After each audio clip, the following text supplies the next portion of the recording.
Hi everyone, hope you can hear me all okay. Okay, so let me just have a look. I'm just going to disable the waiting room in case there's any people late in joining. Thank you all for coming along.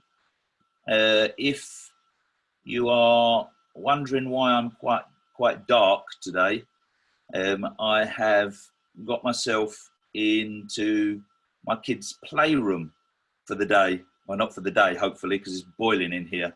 But because I wanted a wired connection. Normally I go to the office to do these, but I couldn't do that today. So I wanted an actual wired internet connection.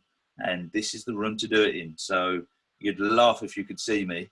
I mean, you can see me, but if you could see my surroundings, I've got a Star Destroyer here by my feet, and many other things scattered around me. So I've tried to brighten it up as best as possible. I'm sure you can deal with it. Today I wanted to talk to you guys about the new function in Lifecycle called Forms. Forms is really quite a groundbreaking thing, certainly for a estate agency, because there hasn't really been a way before of people being able to do the type of things that you can do with forms. So as with everything in Lifecycle, it's not really so much about the individual function. It's more about how that function is made magical because of the way that Lifecycle works with centralized data. So what I'm going to try and do today is, first of all, just talk you through the principles of the problem that Lifecycle solves, not in general, but in terms of data, and then I'll try and tie that into exactly how Forms works. If you can hear the fans on my computer going in the background, sorry about that. As I say, it's quite warm in this room, so computer's going into overdrive with the fans. Just before I get right into it, there is a function inside Zoom where you can raise your hand if you have a question. So feel free at any point to do that. You do it by hovering over the control panel. If you click on the participants, and then inside that section, you should see the option to raise your hand. I will stop at certain points and try and cover off any questions that we've got. So if I don't answer your question immediately, don't think I haven't seen it. I will come to it. Okay, so to start with, a little while back, Daniel Priestley spoke at one of our Estate Agency X events, and he spoke specifically about the fact that whatever business you think you're in, you're actually also in the data business. And data has become quite a buzzword around not just estate agency, I mean in business in general, but certainly in estate agency in more recent times, more and more people talk about data this, data that. And so I wanted to try to use part of this workshop to try to talk about what actually is useful data and why is it that Dan said you're in the data business. It's not just a case of collecting names and email addresses. That's not what he's talking about. That ship sailed in about 2010.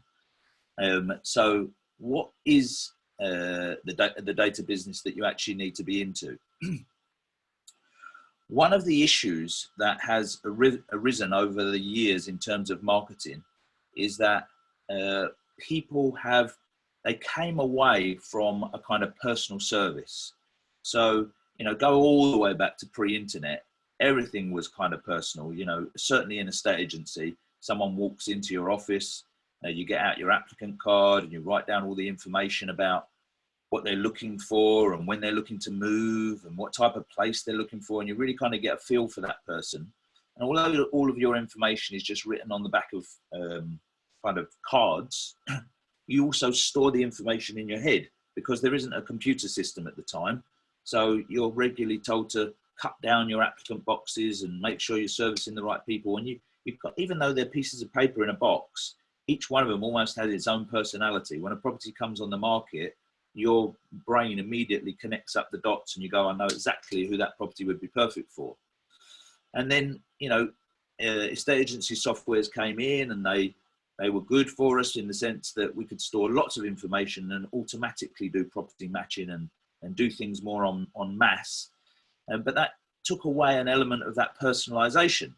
So our marketing became really non-targeted. All through the sort of early 2000s, the marketing that took place, in fact, still for most estate agents now, a lot of their marketing is non-targeted in the sense that you produce a generic leaflet. I spoke to an estate agent just last week who said that they were just before lockdown, they were about to produce their Easter leaflet. So you produce this generic Easter leaflet and then you send it out to a random number of houses. And that's non-targeted. We don't know if those people are interested in selling or letting their property. We don't really care. We're just pushing it out to as many people as possible. After that, companies started to wise up a little bit, and they started thinking to themselves, you know what, we could probably break out our audiences down a little bit here. Maybe we should be sending something slightly different to landlords than what we send to vendors. And maybe we should be sending something slightly different to buyers. So, you know, tools like Brief Your Market sort of came onto the scene, you know, about 2009-ish, whereby you could try and do a little bit more personalisation. But in general, it becomes a bit fiddly because of the data that you're working with, and people end up reverting back to non-targeted, really. Let's just send an email out to the whole database. Now, in today's world, most businesses outside of a estate agency that, you know, you would class as being at the cutting edge of things are at the stage of doing hyper-personalized marketing. So the hyper-personalized marketing is based around the idea that in a world full of noise, whereby there's just 7,000 ad messages every day that you see, and everyone's trying to, you know, do a bit of content, and everybody's trying to get your attention, if you can get super personalized with your communication, it stands out like there's a big beacon, a big light shining onto your content. So as an example, about a month ago, some of you know I had quite a nasty pinched nerve in my neck, and all of a sudden I started seeing stuff for horrific back pain, and it was stuff that I was reading. I ended up buying one of these massage tools because it was very relevant to me at the time. But unless any of you guys also had a very bad back, I'm guessing you weren't seeing those ads. So hyper-personalization is what is required in marketing these days. It's not actually even a new thing. It's very new in estate agency, but I always talk about the fact that estate agency is about 5 years behind where real cutting edge businesses sit and work. And so this is from way back in 2013, a survey done by eConsultancy that showed that, sorry about the American spelling at the top, but it showed that 94% of businesses were saying that personalization was critical to their current and future success. And that's 7 years ago, outside of a estate agency, remember. You know, in a estate agency in 2013, I think we just got the internet. But for the rest of the world, this is where it all started to begin. This is when I started getting more into this whole idea of marketing automation and personalization, and how does that all actually work. Super priority for most big businesses and cutting edge businesses all the way back then. And now it's just starting to become a priority for some estate agents. You know, on this call, I don't know how many people are actually on this call, but I think there was about 60 or 70 people registered. So that's a tiny number when you think about how many estate agents there are in the entire country. You know, probably 20,000 businesses, probably something like 150,000 estate agents. So it's only at the cusp of becoming important in estate agency.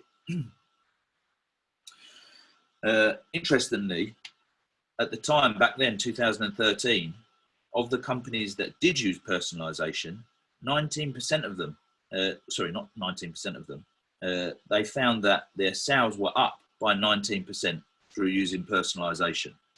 So again, you can see how if you can cut through all the noise, if you can actually be relevant to somebody, can make a very big difference to your revenue.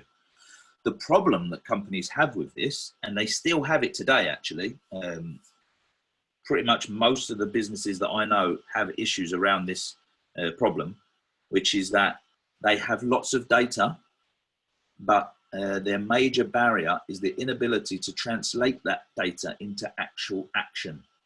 How do they create some sort of personalized service out of all of this data that they've got?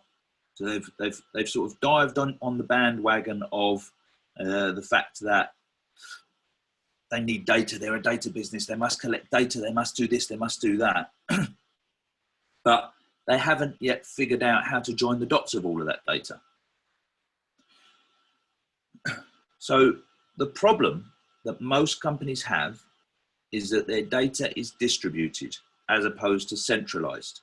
And I just quickly want to touch on this point, because regardless of all the nice features that are inside Lifecycle, that is the real purpose of the Lifecycle system, centralized data. The functions, you can actually get them pretty much anywhere. I mean, there are some functions that are unique to Lifecycle just because of the way it works, but most of the stuff, an agent may look at, I don't know, the fact that you can send out market appraisal presentations from Lifecycle and think, well, I could do that. I could do that somewhere else. It does email marketing. Yeah, I could do that through somewhere else as well. So if you look at all of these different products that are in a state agency, they create what I classed as distributed data. So you've got leads coming in from Rightmove, and those leads may well sync into a database. And then you've got landing pages whereby you might be trying to gather information from people who are downloading things like ebooks or doing surveys via something like SurveyMonkey, or you've got analytics from your website that you're gathering via, say, Google Analytics, using something like Brief Your Market to send out email marketing and Akaboom to send out market appraisal presentations. And at the moment, most of those tools just sit in their own little bubble, if you like. They don't integrate with one another. However, more and more companies are trying to figure out, how could we integrate? How could we integrate this one with that one? But that won't actually help, because again, that's a problem that the rest of the world went through in about 2007-8. So when you integrate all of these tools, what's happening is you're saying, okay, I've got the lead from Rightmove, and rather than me have to manually enter that lead into Dupix, I'd like it to get sucked straight into Dupix, please. And so they can do that. They can integrate and they can make that work. And then Brief Your Market can integrate with Dupix and it can send out some emails to your people for you. Great. You've still got a distributed data system. The reason it's still distributed data is because the insights that Rightmove know about that person, what else they've been looking at on the website, they don't pass that information to Dupix because there isn't a place for Dupix to store that information. And the stuff that Dupix knows about what properties someone looks at when you do a property match, they don't pass that information to Brief Your Market because Brief Your Market doesn't have a place for you to store that information. And what Brief Your Market knows about what emails people have been looking at, they don't pass that information to Facebook because Facebook doesn't have a place to store the information. So all of the real knowledgeable information that create personalized service still remains in all of their different pots. A company like Repeat has recently, made a big thing about the fact that you can connect up apps and you can do this and do that with their system. It's not going to help with this particular problem because Repeat doesn't have a place to store all of that information. So yes, you can suck people out and maybe you can even push people in, and maybe you could make triggers that happen on things that are done inside Repeat. But Repeat can't store the information from your website analytics. It doesn't have a place for it to push that to make something else happen. So that's why people struggle. They've got all of this data floating around. They're like, surely I must be able to do something with it. Surely I'm missing the point here somewhere. You're not missing the point. You just haven't got a system that's built for it. So Lifecycle works on centralized data. And that is the real beauty of Lifecycle. It's not actually the functions.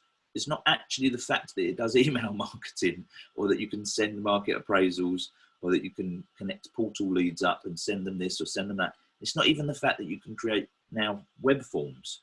It's the fact that the data is centralized. So right in the middle there, in that central point of this graphic, is where all the data sits.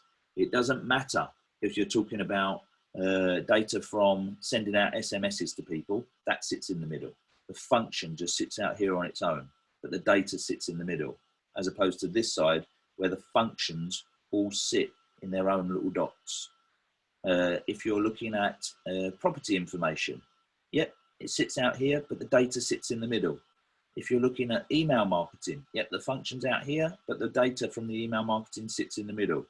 With the nurture journeys, the automations, the instant valuation leads, the portal leads, the social distancing leads, everything all sits in the middle. So therefore, it's very easy to say, oh, do email marketing to somebody that's looked at this piece of content and show them this in Facebook. That's the beauty of the Lifecycle system, centralized data, not the individual tools. The individual tools, yes, you could go and do a form anywhere you like. So to really emphasize this point, I want to show you an example because I think even a lot of our Lifecycle users may skip over this point when someone says, what's so special about Lifecycle? Quite often people are like, well, I don't know, where do you even start with that question? And the answer is centralized data that allows you to actually take action on things. So as an example, just when lockdown started, we released the social distancing evaluation tool. Okay, so we thought to ourselves like, okay, here's a great opportunity. Loads of people are in lockdown. They can't have an estate agent around their house. We don't want our estate agents to literally go on pause for a few months, although obviously, you know, they will technically go on pause, but we want the data still to be coming in so that they can restart quickly. Social distancing evaluation tool is the way to go, because if we build that platform, then agents can push that out to people and they can start gathering data. Now, as with everything we build, as soon as we build it, other people copy what we do. So shortly after, out come other social distancing evaluation tools. Agents hashing them together themselves on their website. I think the Guild came out with one. I think Valpal's got one. You know, other places. So now you could get fooled into the situation of going like, oh, so you know, don't really need Lifecycle. Like, you know, I get that. The Guild give me one. But actually, it reminds me of this, and that's always what happens when people copy our tools, because unless you want to build a centralized system like Lifecycle, which takes years and ridiculous amounts of money, the tool itself is not that relevant. You're hoping, like these examples on the right, they're hoping that someone fills that out and that leads to evaluation. And obviously, like, that's the end game for all of us, that it leads to an instruction. But it totally missed the point.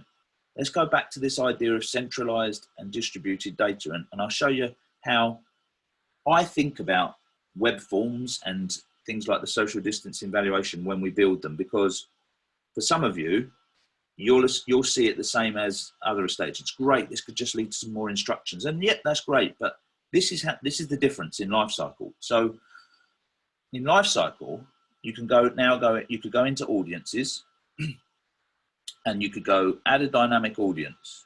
And this is possible because of centralized data, right? Now, when you're making a dynamic audience, now that forms has been released, there's this section, what forms have been completed. So in the top right, up here, it's showing us, without any filtering, there's about 8,500 people in our database contacts. If I choose a form now, whereby I want to say, okay, this form, the social distancing evaluation form, just show me people that have filled that out, the number drops to 55.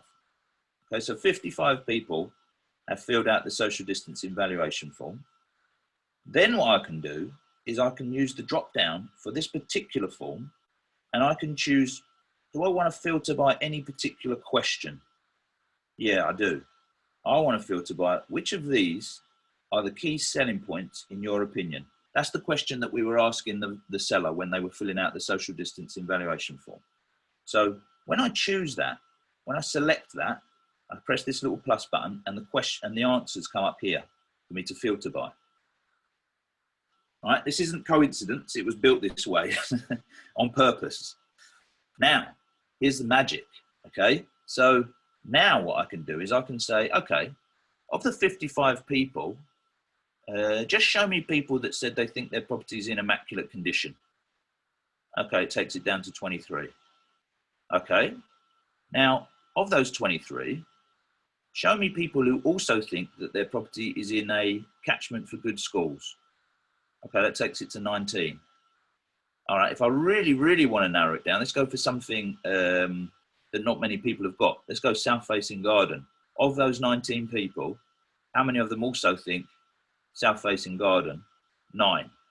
Okay, so I've got 9 people that filled out my social distancing valuation tool that think their property is in the catchment for good schools in immaculate condition and has a south-facing garden. 9 specific people. Now I can save those people as an audience. So I save them as an audience, and now that I've got them as an audience, I can send them an email, I can send them an SMS. If there was enough of them, I could even run a Facebook ad to them.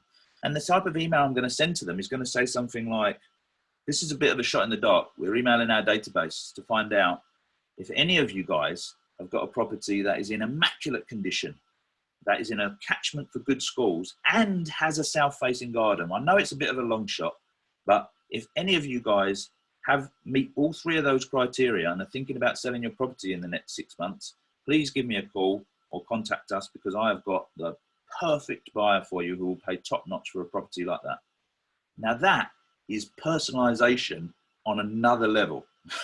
Only those 9 people are going to get that message. And those 9 people have all got a property in immaculate condition in catchment area for good schools that has a south-facing garden. So it's only possible because of the centralised data. We've got one platform that's pulling in the data, that's allowing you to filter the data and allowing you to do the marketing communication out for that data. You might also even say on that filter box, and people that have instructed another agent. You know, you would need a decent amount of data in the system, but you might be able to actually filter down to people that have got those 3 things and are on the market with another agent. You can imagine what a nightmare that would be if you were working on distributed data. I don't even know where to start thinking about how you would do that if you just knocked up a social distancing valuation tool. I mean, I'm sure it's possible, but you know what's going to be happening is that you're going to just be getting an email in with people that fill out your social distancing valuation tool. So on the basis of what we looked at before, you've got 55 emails that have come in over the course of the last 6 weeks with random information on them. You haven't created it in a way whereby you're going to be able to filter. You've just given people free text boxes. So you're all over the shop to begin with, and it's just going to get worse from there. So you've both got 55 social distancing valuation leads, someone who's using the Only Fools and Horses version and someone who's using the Lifecycle version have both got 55 social distancing valuation leads, but they're both on totally different planets in terms of moving forward. So I hope that makes sense. I'm going to just quickly, I think there was a question here, so let me just, Abigail, you had a question on that. It's only slightly linked to that, but it's a quick question. What do you think is an optimum number of contacts to have in the system? I don't think there is an optimum number. I mean, like, there's no point in having people in the system that don't want to be there. You know, I sent out an email recently from our account, and there was like contact deletion requests that came in, and I quite like that. You know, yeah. I quite like the fact that people could take themselves out, and that I don't need to waste their time, and they don't need to waste mine. So I don't think there's an optimum amount. I mean, you know, the more relevant people you can have in there, the better. Thanks. Is that right? Is that all right? Yeah, cool. Yeah. Okay, I've got one more question before I carry on. So, Simon. Hi, Mark. Hi, how you doing? I'm all right, buddy. I'm all right. Right, just so I'm getting this clear, does Lifecycle input people's data into your own CRM? I'm using Alto, so does it? No, we don't. We don't integrate with any of those systems because they're built on legacy technology. So, as I was saying, like none of those systems are built for this type of thing. all that you've got in Vibra is the fields that it was built with. Right. So there's not a place for me to push this information to in Vibra, and there's certainly not a place for me to pull it from, which is why we are building just one system that takes care of all of those things over time. Right. So does that mean I could do away with Alto then, effectively? There's probably still some functions you might want to use it for that aren't in Lifecycle, such as uploading a property to the portals or doing a property match. But it'll only be a short matter of time before you can do those functions in Lifecycle as well. Okay. Okay. Yeah. Right. Go on. Just one other quick one. Does Lifecycle basically replace the need for additional funnels? Yes. It does. Okay. Yeah. Okay. So I've got another. Oh, I thought I had another question. Yeah, Damien, hold on a sec. Unmute. Oh, it's not working. Can you unmute yourself, Damien? That's it. How's that? Is that better? Yeah, that's better. You okay? Yeah, really good, thanks. Mark, do you, on this, do you recommend, I remember Andrew sort of saying he's got, and I've sort of tried to put a system in place, but how often would you upload your data from these awful, from Vibra into Lifecycle? Would you do it weekly, monthly? What would you recommend?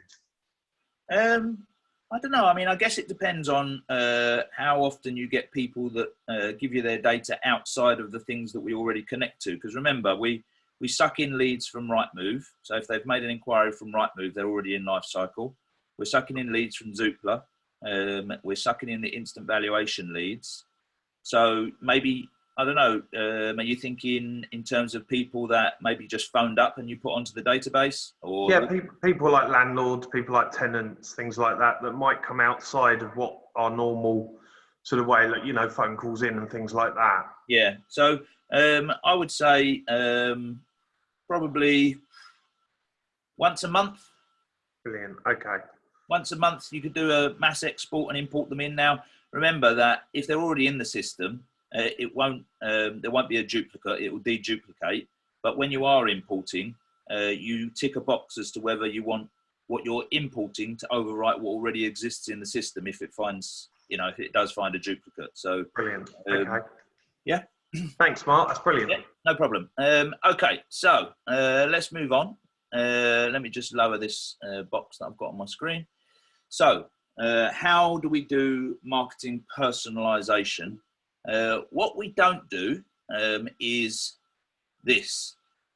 So, so this will kill you in about 3 or 4 years' time when you're putting loads of information into free text boxes, and then you want to do some sort of actionable, you know, you want to take some action based on all that information.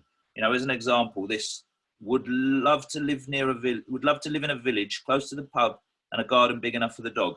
Great. That's no better than when I used to have applicant cards in a box.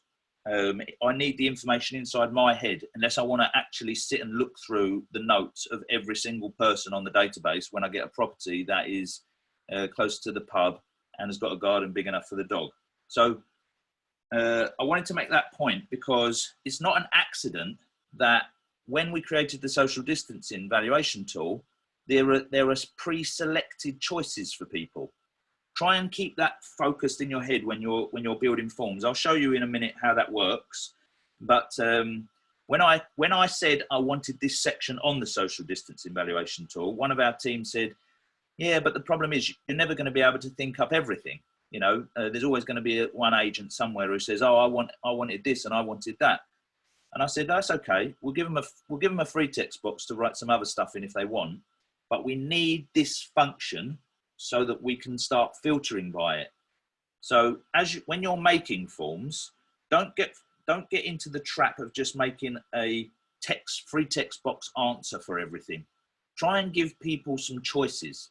So if it was me and I was making a form whereby I wanted to survey estate agents on how many branches they've got, what I probably wouldn't do is I probably wouldn't give them a free text box where they can write in the number of branches they've got. It's just going to be too wide ranging for me to create any decent insights on that. So I'd give them probably some choices. Are you 1 to 4 branches? You know, are you 5 to 9 branches? Are you 10 to 20 branches? Are you 20 branch plus? And then that's probably bespoke enough for me to be able to run a marketing campaign saying, if you're a 1 to 4 branch operation, blah, blah, blah, blah, blah. And someone else is seeing one that says, if you're a 5 to 10 branch operation, blah, blah, blah, blah, blah, blah, blah. Okay. So try and stay away from too many free text boxes. Sometimes there's no choice. You have to give people free text if you want them to write down, you know, something that you can't give options for. But try your best to create either multiple choice answers or a single choice from like a drop down or yes, no, or something like that, as opposed to just everything's just a free text answer. So let's take a look at how forms actually works. I'm gonna go on to my web browser. So you'll have to let me know if you are all still seeing my screen okay. Andrew Dickinson, can you just give me a thumbs up if you can see my Lifecycle now? Yep, okay, great. Right, so I'm just in my test account here. So if I go into the marketing and autopilot section, if I'm still logged in, which I'm in, and then scroll down, you see forms, and many of you will have already seen that in there. So we go on to forms. Now, before I start this, actually, I'll just go on to build a form to show you something very quickly. On this form, what it's going to say to me down the bottom is when someone fills this form out, do you want to send the person an email and an SMS? Now, if you know that you're going to want to do that, if you know, for instance, that when they fill out this form, you're going to want them to receive an email that's got a link to an ebook or something like that, you need to go and make your email template first, because when you get here, it's going to say, right, yeah, I do want to send them an email. And then it's going to say, okay, what email do you want to send them? And you're going to go, oh, I haven't made the email yet. So if you're going to send them some sort of an email with a link to an ebook or something like that, then you need to make that email template first. Very straightforward. You know, just go into email templates. There's a guide in there on how to do it. It doesn't have to be anything fancy. It's just thanks for filling out our so-and-so form. Here's your link to your ebook. You can do it without sending an email, because if I say I don't want to do that, you still have this here, the message that they'll receive at the end of completing the form. So you might decide, no, I'm just going to get them to fill out the form, and I'm going to put the link to the ebook on the thank you message at the end of the form.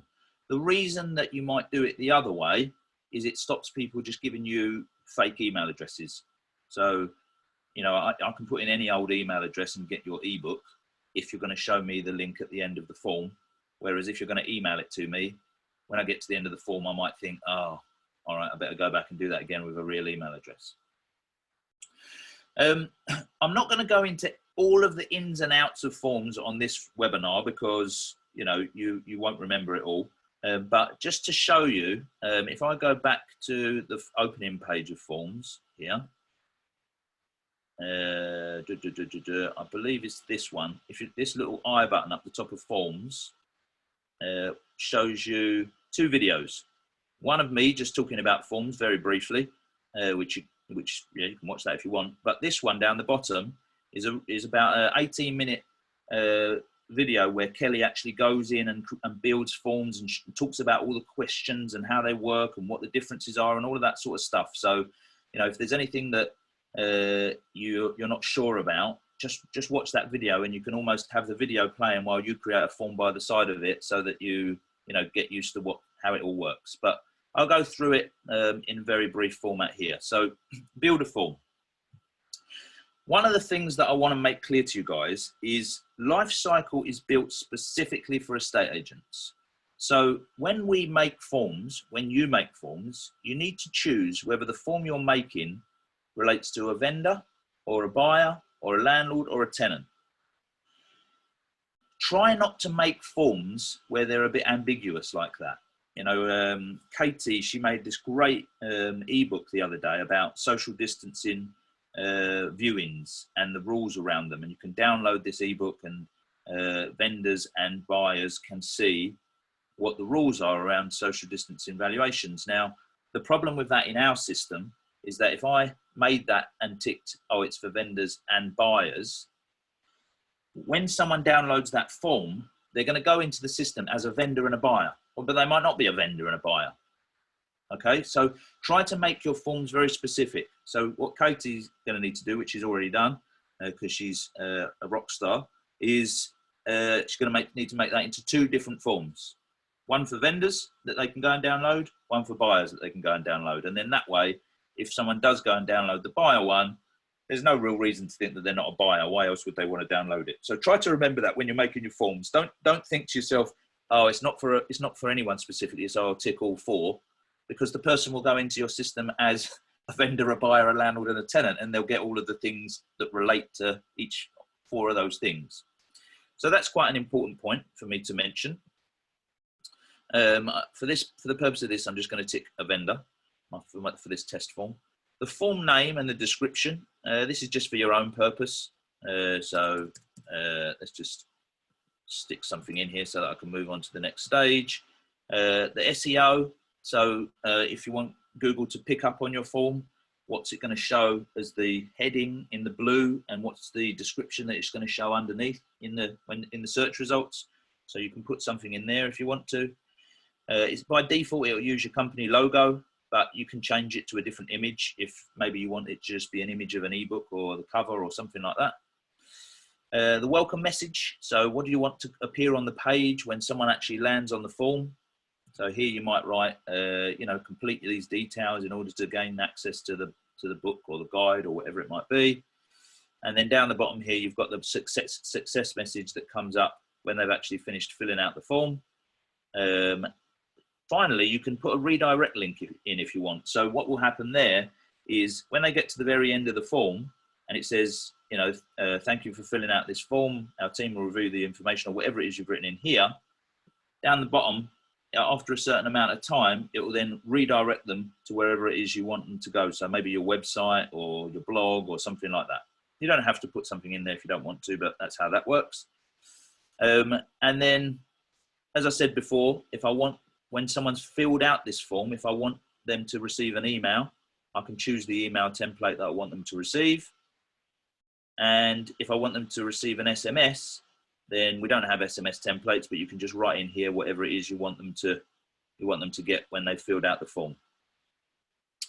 On the right, you choose who you want to get notified at your end when someone's filled out one of these forms. So you can choose branch managers, or you can choose the related users, that sort of stuff. I like this one. Choose the select who you want to receive, and you can select everybody if you want, or just one person. So we've set up the beginning of our form, and then when I click next, it will take me onto the stage where I choose my questions. So by default, there's always the email address and the GDPR question. Like, is it okay for us to email you about stuff? You can't take those out. Then what you can do is you can add in more questions. So if I click here, create your next question, it shows me a choice of different types of questions that I can ask. This is where I was saying, try not to just keep choosing this text one, because it's not very easy to filter results based on someone's just written a load of random text. So what you really want to do is you want, to begin with, you're going to want first name. So we put the first name one in, and you're going to want last name. So we put those in, and we might say, actually, I want first name before email address. So I can just drag that up to the top, and I'll have last name after first name and then email address. Now over here on the left, you can say if this is a must. If I turn that on, they must answer that, and I get that little star. So we'll turn first name and last name to both must fields. The description and the placeholder text. So if this needed a bit more of an explanation, first name doesn't really need one, but if it did, I could write something in here, sorry, last name, and it will show up underneath just to tell the person, maybe explain the question a bit more. And placeholder text would replace what sits inside here. If you wanted to give an example, you know, sometimes you fill out a form and it's got some examples in sort of grayed out text that just disappear when you start typing in it. I don't really tend to use those very much, but that's what they do. So next up, let's look at some of the other choices here. Single selection. So you would choose that if you're going to ask a question whereby the person can only give one answer, but it's multiple choice. So if I choose that single selection here, fill your awesome question. So the question is, let's go with how many branches do you have? Okay, and on the left here are the answers that they're going to get in a drop down. So first option I could put 1 to 4, next option 5 to 9, and if I want to add another option I just click this plus button up here where I could put 10 to 20. Okay, you get the idea. And again, I might make that a required question or I might not. What else have we got here? Multiple selection. So that would be like the the example that I gave from the social distancing. I want someone to give me as many answers as they like. So if I choose multiple selection, works the same way. Let's just call this multiple selection question. Over here, same thing. Same as we had before. I can add more options if I want to, and when I'm ready, I can move on to the next. So that's multiple selection. If you want them to choose a date, then it'll bring up a date picker. So let's just put that in so I can show you. Again, you're going to put your question in, and over on the left, you're going to decide whether it's a required one or not. Mobile phone, pretty self-explanatory. Text, pretty self-explanatory. Yes, no. So we can ask them a question whereby the only option is for them to tick either yes or no. Star rating is quite a nice one, whereby it just shows them this nice graphic where they can just choose, you know, if you were doing a review or something like that. It's quite a good one. So let's include that. Please rate us, and it's required. And then we've got things like address, so that you will use the postcode lookup.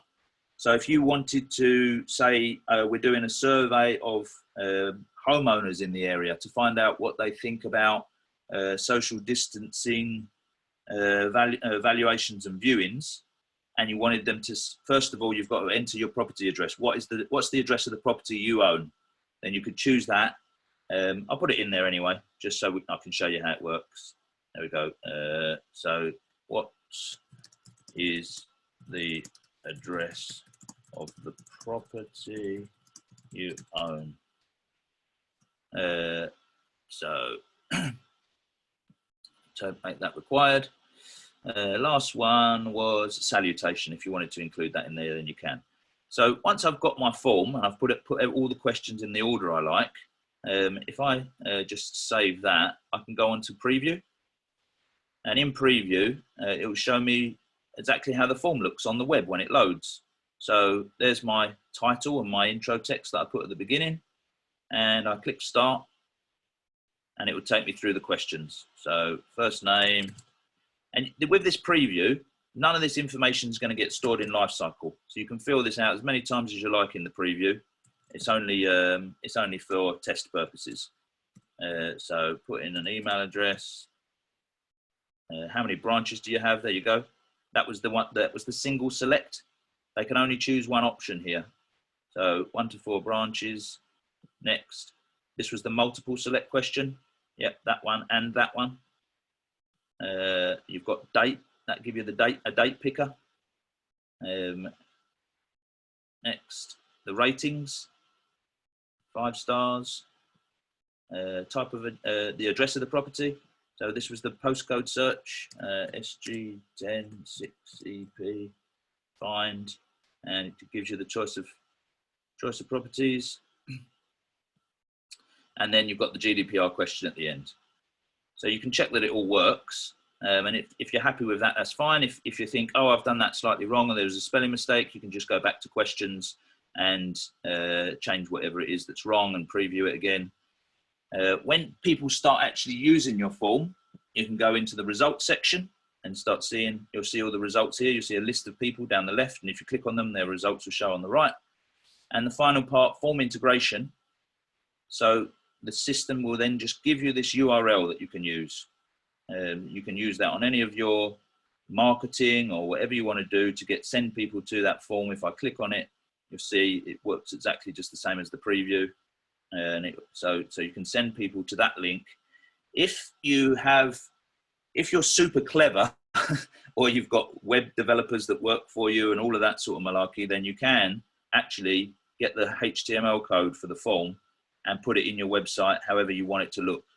So as an example of that, the very basic contact us form that you've got on your website, if you wanted to recreate that as a form in Lifecycle, and then you gave the HTML code to your web developers and said, actually, can you embed this into my website?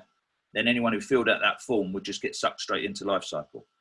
So you might want to look at, I don't know, or any forms that you've got on your website and think, if I recreate that in Lifecycle and give the code to my website people, they can make it look exactly how I want it to look, how it looks at the moment. The only difference will be that when someone fills it out, they'll automatically get sucked into Lifecycle. So, but that's a bit more of an advanced function. Not everybody's going to have the contacts or the ability to do that. I certainly just use this link here whenever I want to do things, whenever I want to register people for workshops or do surveys or download ebooks or guides or anything like that. I just use this link here. So if I just quickly show you one last thing, if we go to a contact, let's search for Hayley.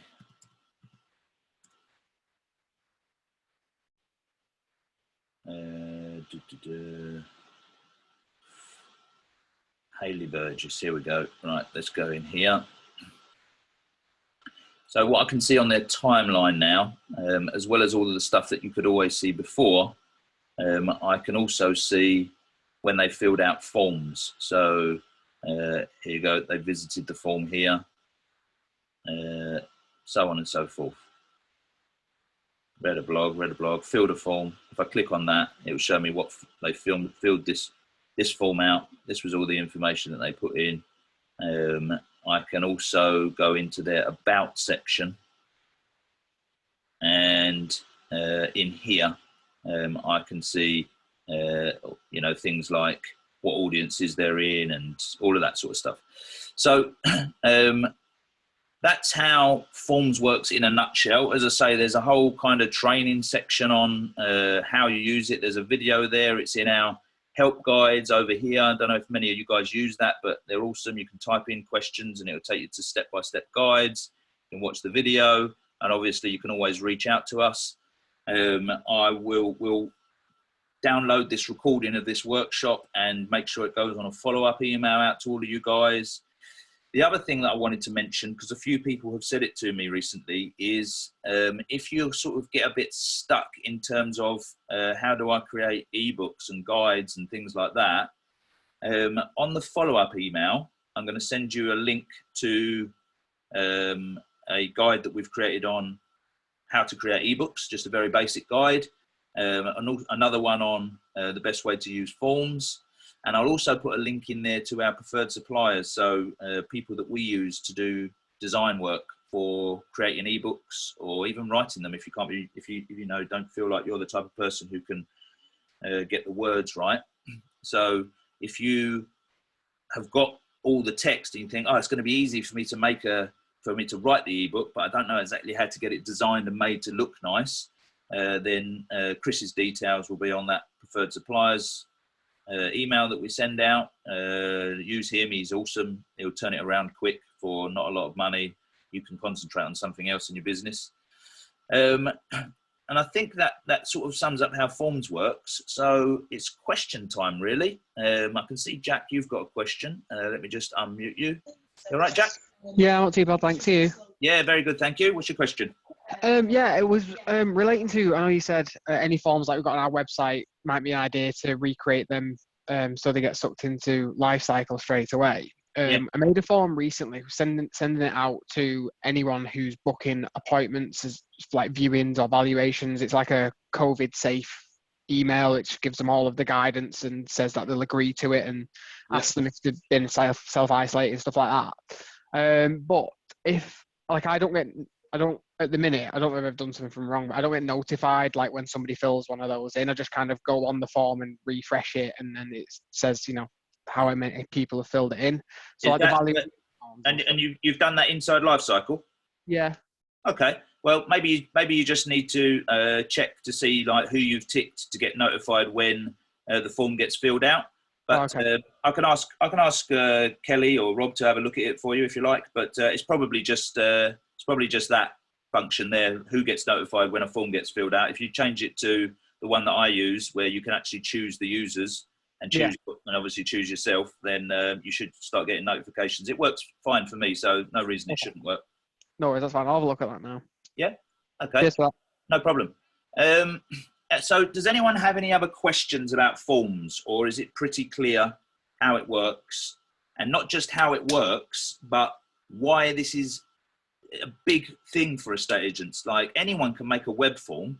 Anyone can go to a tool like Typeform or Lead Pro or whatever they're called and make a web form.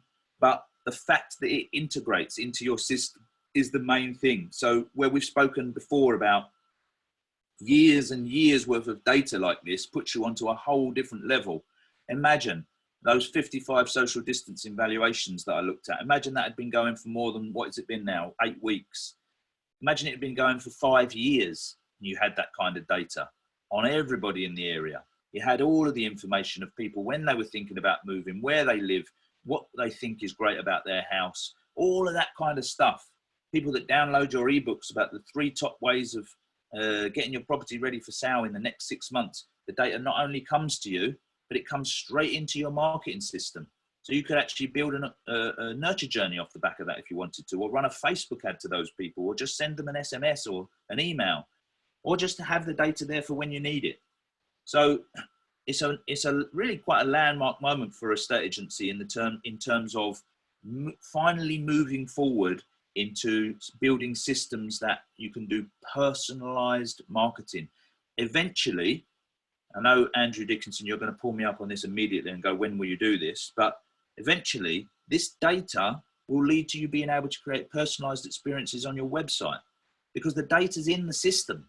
So all we have to do is build one of those functions. The function being, change the website based on the data. But you're building the part of creating the data right now. And you can use forms to do it. And you can use email, and you can use Facebook, and you can use SMS to communicate back out to those people, or even the telephone if you really want to go old school with it, right? So at some point, we'll build more functions around that personalization, but the data that you build is the important part, this centralized data point. That's the key, not the individual functions, to have data that you can do actionable things with. Okay, I think that probably sums up everything I wanted to say about forms and gives you a good idea as to what it's all about. I've got a little notification here that there's something going on in the chat. Let me just have a quick look at that. Oh, okay, it's fine. Kelly's got it. So if no one's got any other questions, then I'll wrap this up and I'll make sure that the recording goes out to all of you guys. As you know, we're always here to help. You can contact us anytime. Kelly's your best bet if you've got a support issue with forms, and Rob's probably your best bet if you're thinking, well, what shall I do with forms now? But obviously you can contact me as well whenever you like. Messenger is probably the best way. Hope you all found that useful, and that's the end of the meeting.